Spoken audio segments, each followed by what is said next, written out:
Amazon-backed Rivian is targeting a significant $53 billion valuation for its IPO, reportedly set to happen next week. Speculation is that Rivian could fetch a valuation closer to $60 billion ahead of its debut.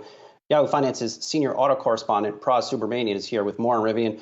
Pras, what are most people missing here? And this company is not making electric trucks at scale, yet it might be valued close to $60 billion. What are they making here? Is these trucks that whiz bang? I think, Brian, it's more of a kind of a bet, a big bet on the EV future, and we're getting a bit more clarity here on this blockbuster IPO, right? You mentioned the numbers, $53 billion valuation, maybe even 60 based on the offering range around $57 to $62 a week. Next week, you're going to have the roadshow happening, or actually this week for potential IPO next week. But I think, Brian, you're talking about this. What are we getting for the money here? From a production point of view, Rivian just amended their S1 and said that they only produced 180 units in the span of like 6 weeks, delivered about 150 of those to employees. So that's in 6 weeks of production. Ford makes 4 million vehicles a year, Brian, right? So, Rivian has 48,000 pre-orders. They want to target 1,200 units delivered by the end of this year.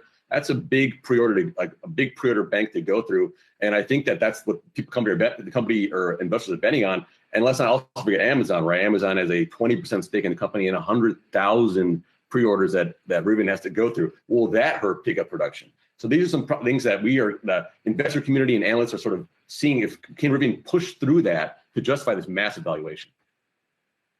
Well, and Pras, speaking of that massive valuation, of course, a number of companies are also betting on the EV future.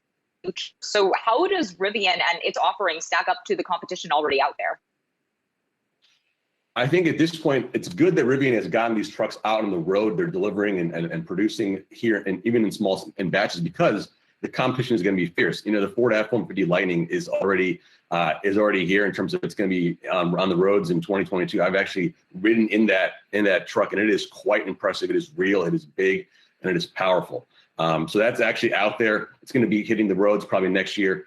And then let's not forget the Cybertruck, right? Elon Musk mentioned the Cybertruck castings are beginning. They're starting to put together an exoskeleton. They want to get that out in 2022. That's another huge kind of higher end pickup in that adventure market trade that Rivian is sort of playing right now. So that's two big components or two big rivals that Rivian has to deal with, in addition to the fact that they're not making enough vehicles just as of yet.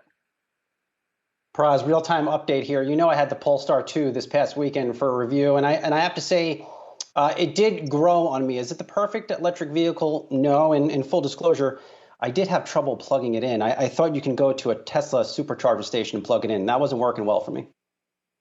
Right. I mean, and Brian, this is a big thing. I mean, it's like a Polestar 2 is a nice SUV. You can tool around town with it. It's very practical.